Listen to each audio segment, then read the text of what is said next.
Hey there, welcome back. This is Dean of Machines, where we do things with cars and try to fumble through life. Today we're talking about Walbro fuel pumps in your Volvo 240. Behind me is our B230 FT swapped Volvo 245. Next to me is our silver 93 240, which is perfectly stock. I put a brand new inline pump in the red car. Had it tuned, had it running, was ready to go further with the project, and then the fuel pump in the silver car died, and well, that's my daily driver, so what did a guy do? Had to take the fuel pump out of the red car to put into the silver car, and now we have a dead red car. Went online, found a Walbro kit. There's an in-tank Walbro pump that allows you to bypass the inline fuel pump on a stock 240. 255 pump, a little bit more pressure and helps you get through the day. Bad thing is it means you got to get into the back of the car, get your fuel tank open, and modify the sending unit. So let's dig into this thing and make something happen. We dug all the stuff out of the back of the red wagon, because life. And we've gotten in here to the fuel access. As you can see, it's well lit in there. It smells like old fuel. That's probably fine. Looking down in there, you can see the sending unit is very, very dirty. I did get this free yesterday. I was trying to see how hard it was going to be, and I tapped it and it spun. So lucky me. If you're in the north, it's probably going to be a little more difficult. I do believe somebody's been in here before. It's pretty much the story with every 240 at this point. So let's see if we can get this the rest of the way out.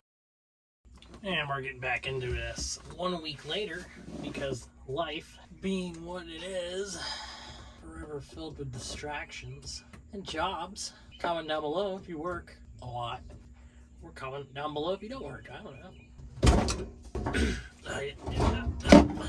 Okay, just like that, she pops right out. Pops right out. Right out, I said. Can we get the guy to go through? I think we can. It's grounded with the Torx. Just pull that through there, you're good. And she comes.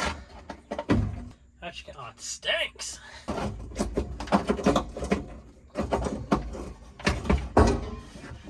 Yeah, we'll just carefully. I'm going to take the lock ring off because I'm fortunate to have it. Some people are not fortunate enough to have the lock ring for their gas tank. You know, if you live in the north. Anybody who lives north of the Mason-Dixon line is an Eskimo, basically. Pretty much. Oh yeah, okay. No, it's stuck. It's stuck now.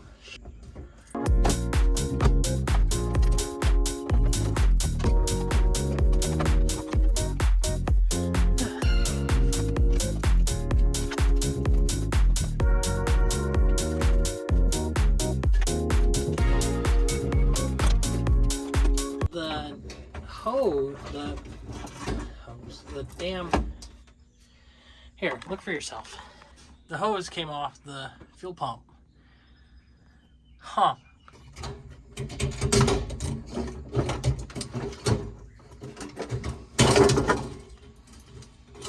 Multiple pieces is fine, I'm sure.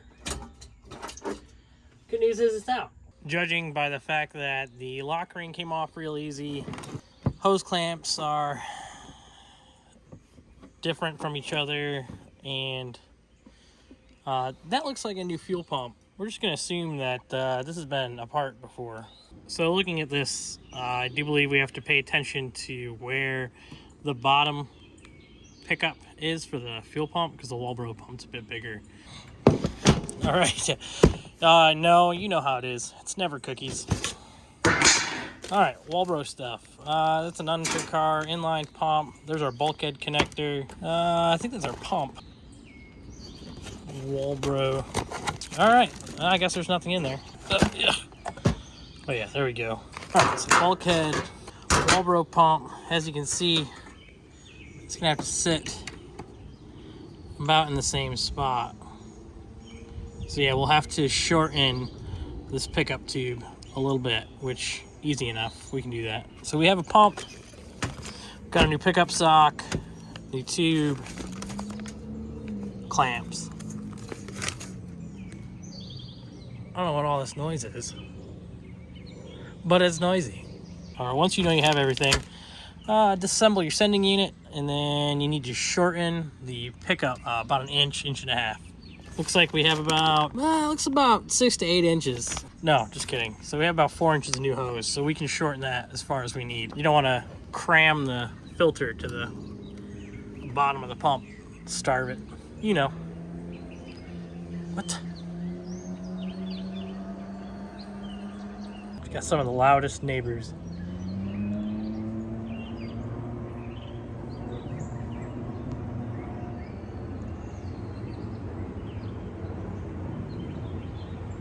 It's noisy out here today, and believe it or not, it's not lawn care enthusiasts. Let's do this. We don't need those where we're going. Yeah, looks like you just pry it off. There we go. Free bird. Oh, well, it turns out that's a little too big to fit in there. I don't know what the right answer to that is. What would you do? Would you just put a slit in it and put a hose clamp on it? I think that's a great idea. I think the best way to, with a little heat, we're gonna take our knife here. Should probably use a knife that's not as good.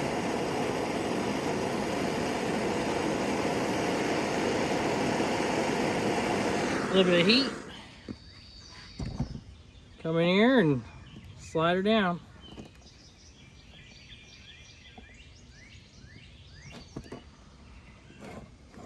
You need a little more heat.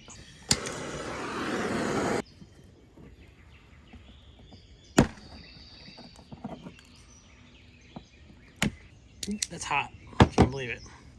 That'll give us just enough space to fit our pump. See? We should probably put like a hose clamp on it. Be right back. Sometimes I'm an absolute genius. This little guy is supposed to sit there. I don't know how it's supposed to sit.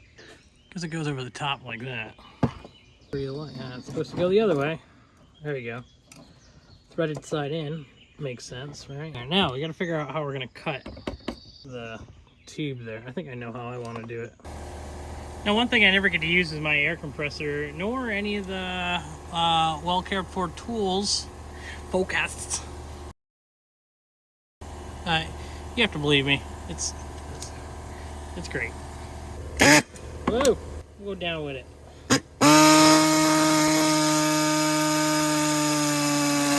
Yeah. All right, we need pliers.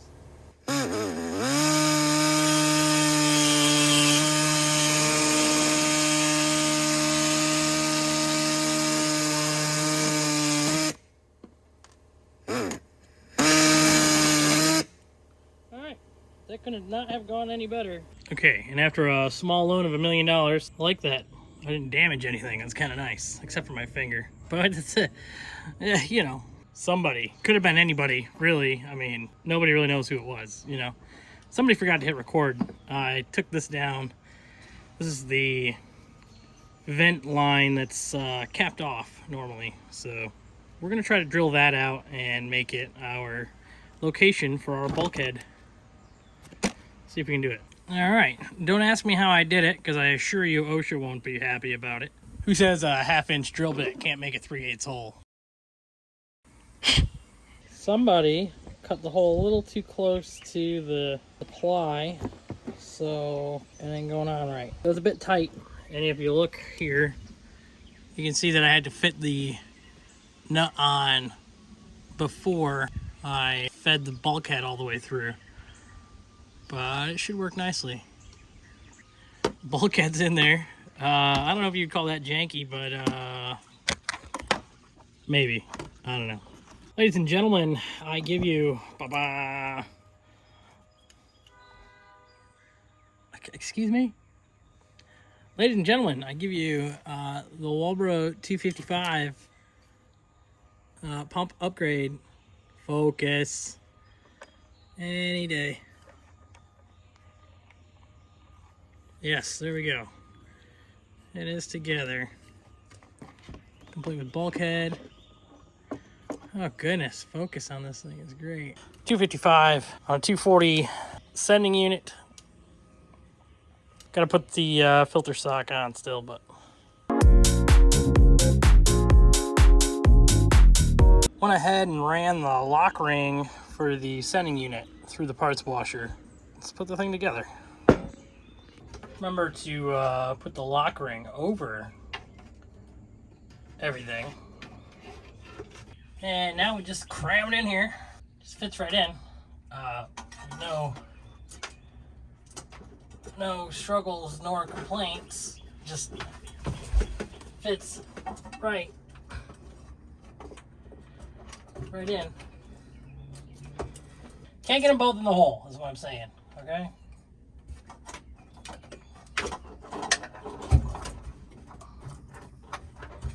All that attitude anyway.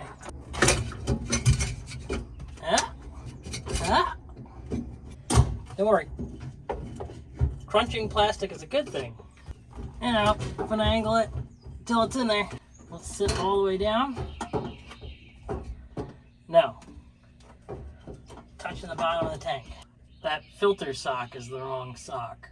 At this point, if you guys are expecting a video tomorrow, sorry. For whatever reason, the Walbro kit that I got came with the wrong sock. Sending unit sits in the tank like this, and that sock is supposed to sit flat. So we gotta order one of those. We'll revisit this.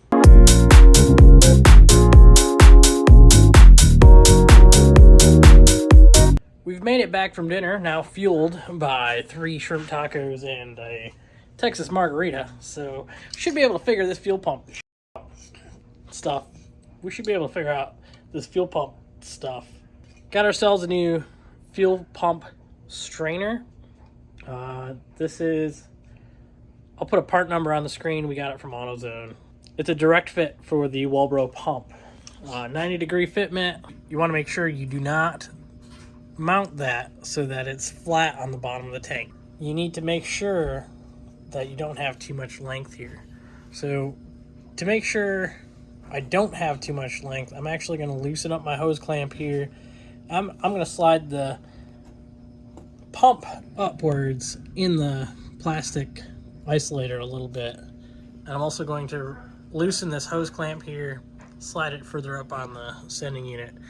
Also, somebody explained to me why 6 feet of fuel injection hose is $60. Okay, for the first time, the second time today, the top of the sending unit before we get the sucker in here. Why did that just get in there and then stop? I got scared, so I pulled out. No shame in that. I ain't having kids. Okay, making our way downtown, walking fast. I made it more challenging by moving the pump higher up on the sending unit, but there should also be enough. Oh, goodness gracious. We might not know what our fuel level is, but she's in there.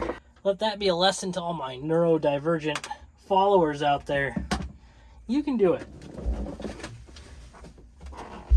You can do it. Look how neat and tidy that looks down in there. Huh? Now I just gotta do some wiring, and you know how that is. Ew. Remember, kids, don't let anybody tell you how to plug your fuel lines. Yeah, that is a spark plug. Well, another roadblock. I may have had a fuel filter in the stash, but I don't have a threaded nipple. I don't have a threaded nipple to go into that for my 3/8 line. And I don't have the banjo bolt for the other side either. You know it's time to clean your garage when that banjo bolt you've been looking for the last 2 days was right there. Because you put things where you can find them. Okay, and we're back. This is like 4 days later.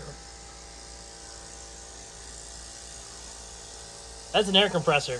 At least it's not a leaf blower. But I'll be right back. What were we talking about?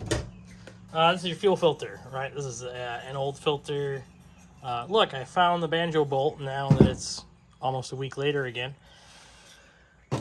We got some parts. So, for your exit side, this banjo bolt, banjo fitting.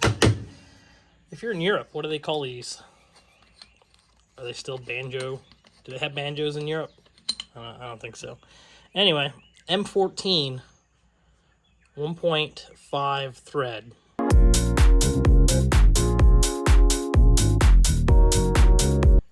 This is a 3/8 fitting for the feed line. That's going to go straight on there. That way you can bypass your undercar fuel pump. And then the other end, you can use your fitting for the stock fuel rail. You do have to figure out how you want that to sit in there. Because technically, this sits in the car like that, and this line's going to come in the wrong side. So you might have to mount it backwards. Let's figure that out. Okay, I think we're in there like swimwear. I got this on here, this mounted there. I'm going to use the existing heat shrink hose, cut it back and turn it to fit there. I'll have to heat that a little bit.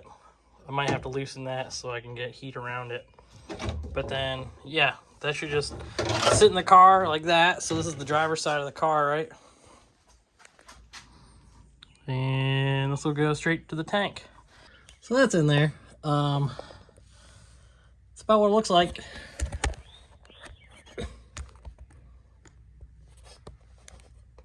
There you go. You can utilize the stock wiring as your trigger wire if you remote mount a relay and then run a hot lead to your battery. And that's about it. Then of course you gotta run your wiring to your fuel pump.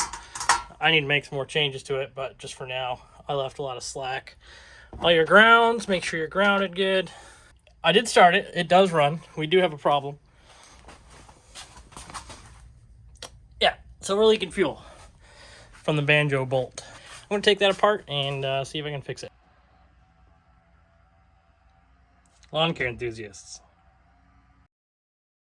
Okay, that pump sounds like it means some business. We are no longer leaking. So it's a bonus. Cool.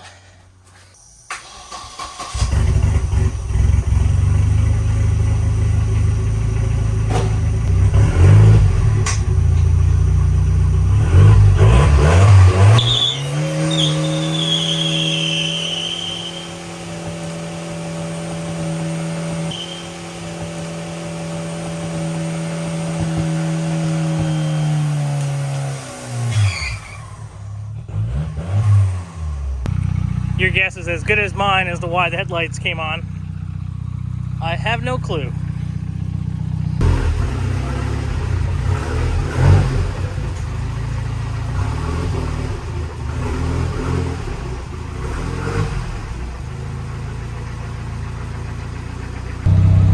Quick stop at the old fuel station.